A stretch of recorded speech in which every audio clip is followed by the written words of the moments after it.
Okay, welcome to the deep dive. Mm, And you have handed us a phenomenal stack of sources today. We're not just talking about cars, but really the corporate strategy behind them. exactly. This is much bigger than just vehicle reviews. Right. We're looking at how a massive manufacturer strategically, and I mean very strategically, transforms its entire reputation. Indeed.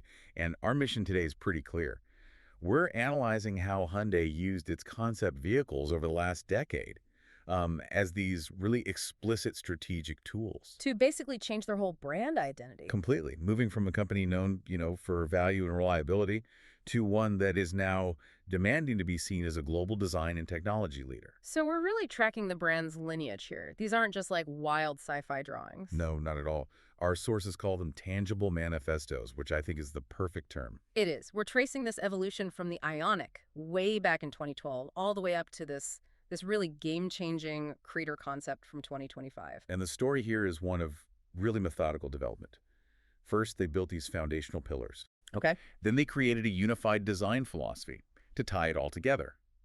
And only then, only after they had that confidence, did they feel ready to go after a whole new market. That methodical approach is what makes this so fascinating. So let's start at the beginning.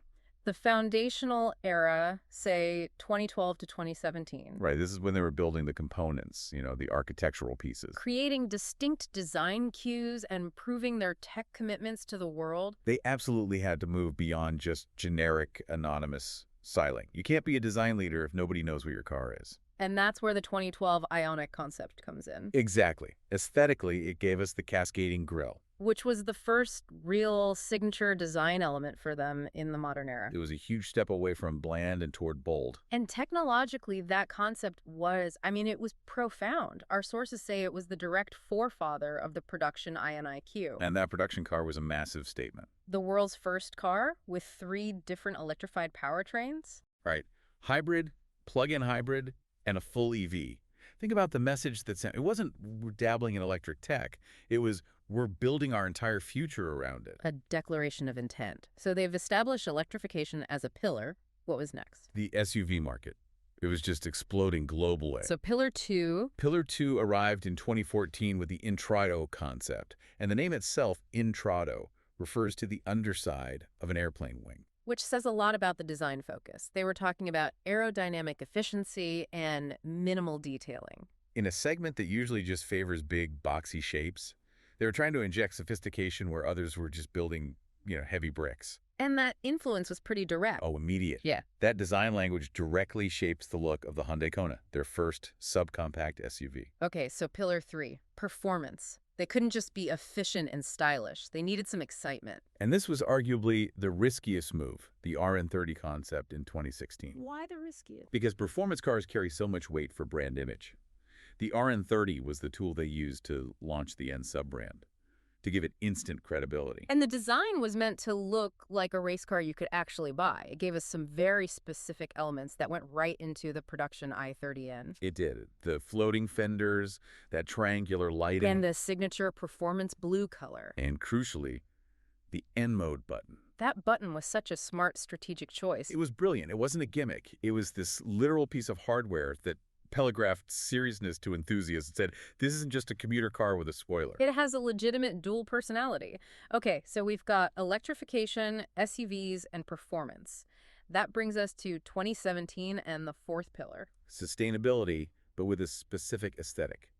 The FE fuel cell concept. So this was about hydrogen power. Yes, but also about creating a look for sustainable tech. It had this flowing form inspired by nature of a very clean and calm design. And that aesthetic went straight into the production Nexo. Okay, I have to jump in here with a question. Looking back, was committing so hard to hydrogen in 2017 with the Nexo, was that a strategic misstep, given the massive boom in battery electric vehicles that came later? That's a really sharp question. And, commercially, maybe. But from a brand positioning standpoint, not at all. How so? By investing in fuel cells, they were signaling their engineering depth. They were just following the BEV trend. They were exploring the absolute cutting edge. It made them look like a true technology leader, not just a follower. That makes a lot of sense. So these concepts, Ionic, Intrado, RN30, and FE, they weren't just one-offs. They were methodical investments. Precisely. They bought themselves the right to get to the next level. And this is where it gets really interesting, right? Moving into that 2018 to 2020 era, all the pieces are on the board, and then they introduce this overarching philosophy, sensuous sportiness. This was the pivotal moment. What did that actually mean, though, beyond the corporate buzzwords? It marked a shift from designing individual parts, a grille here, a headlight there, to creating a unified visual language for the whole lineup. Okay. Sensuous was about the emotional stuff, the craftsmanship, the proportions. Sportiness was just how they applied those values to their cars. So it wasn't just make it look fast, it was make it look expensive and well thought out. Exactly. And the concept that kicked it all off was the 2018 Le Fil Rouge. The common thread. Yes, and it literally connected the brand's past, specifically the beautiful 1974 Pony Coupe concept, to its future. It was them saying, we have a history, and it justifies where we're going. And its design established these key tenets, like the fastback body and proportions based on the golden ratio.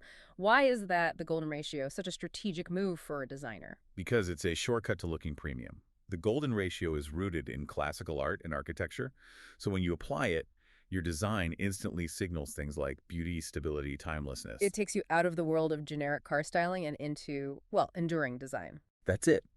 And they immediately put that philosophy into mass-market cars like the Sonata and the Elantra, proving it was scalable. And then they proved its versatility. Wildly versatile. Right. With two completely opposite EV concepts right after. You had the 45 in 2019, which was all sharp lines and 45-degree angles, Yeah. very clean, very heritage-inspired. And then the total opposite. The Prophecy in 2020. All flowing curves, like a weathered stone. All about achieving the ultimate automotive form through perfect aerodynamics. So the message was clear. We have one philosophy, and we can use it to build anything from a retro-futuristic box to a perfect aerodynamic sculpture. And that level of design confidence meant they were finally ready to tackle their biggest challenge yet. Rugged off-road. Which brings us to the Crater concept, revealed just recently in 2025. This is the final strategic step. It's about moving past simple styling packages. It's like the XOT trims they have now, which are mostly cosmetic. Exactly. This is them moving into true purpose-built territory. And the design shows it. It's all overt functionality. You can just tick off the list. High ground clearance. Oversized, knobby tires, heavily flared fenders, and, most importantly, those short front and rear overhangs. Why are those short overhangs so strategically important here? Because that's the geometry of credibility. It's table stakes. Short overhangs are what give you the aggressive approach and departure angles that real off-road buyers demand. Without them, you're not a serious player. But even with all this brute functionality, how did they keep the sophisticated identity they just spent a decade building? You can't just throw out sensuous sportiness. They bridged that gap really well. They kept established elements like the signature pixel-style lights from their EV lineup. Okay. But then they introduced this new, subtle signifier. 4 illuminated dots on the front. Which represents the letter H in Morse code. Exactly. It's a rugged evolution of the Loto without being, a giant chrome badge. It's clever. And strategically, this vehicle is clearly aimed at one market. Oh, absolutely. North America.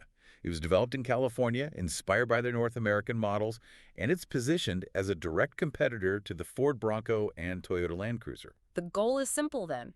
Fill the true off-road hero gap in their lineup. And tap into that huge consumer demand for adventure. But what proves this is a serious attempt, not just another concept car gimmick. It's the commitment to the non-negotiables of the segment. The boxy silhouette, for one. It's a deliberate rejection of the soft crossover look. It screams utility. Plus the functional parts. Yes, the reinforced bumpers, the visible recovery points, it all telegraphs that this is a true off-roader, not just playing dress-up. Which brings us to the biggest strategic question of all.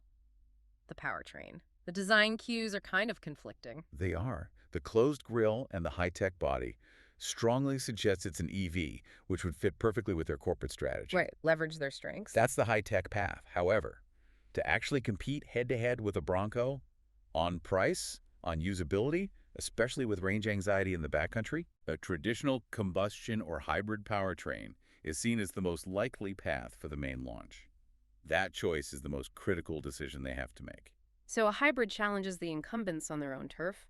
An EV challenges the category itself. But either way, they face some major hurdles in North America. Huge hurdles. You're talking about entrenched brand loyalty. People who buy Jeeps or Fords or Toyotas are incredibly loyal. Hyundai has to build off-road credibility from zero. And our sources mention they have to learn from past launches, like the Santa Cruz light truck, which, quote, failed to catch on the way the brand expected. Yes, and the lesson from the Santa Cruz is critical. It struggled because it tried to create a new niche at a premium price without having the brand legitimacy in the truck world. So for the Crater, For the Crater, if you're going to challenge an icon like the Bronco, you have to deliver overwhelming value and flawless execution. Most of all, you need convincing authenticity. Any compromise will be seen a mile away. it has to be perfect. This has just been a remarkable dive into a total identity overhaul. You see the methodical steps from foundational pillars like Ionique to a unified identity with Le Fil Rouge, and now this bold expansion with the Crater. It's a complete transformation from value brand to a multifaceted design and technology leader. But the Crater's success, it's not guaranteed. Not at all. Its success will hinge entirely on one thing. Can Hyundai convince a skeptical, brand-loyal audience that it can actually manufacture authenticity in the off-road world? It's a test of whether brilliant design can truly trump decades of heritage. That is the ultimate question. And for you listening, you have to wonder which version of the Crater, the EV or the hybrid, would stand the best chance of actually conquering the Broncos territory. Thank you so much for sharing your sources and diving deep with us on this. My pleasure. It's a fascinating case study. And thank you for tuning into this deep dive. Make sure to subscribe and follow the channel for more in-depth analyses where we take your sources and turn them into the insight you need. We'll catch you next time.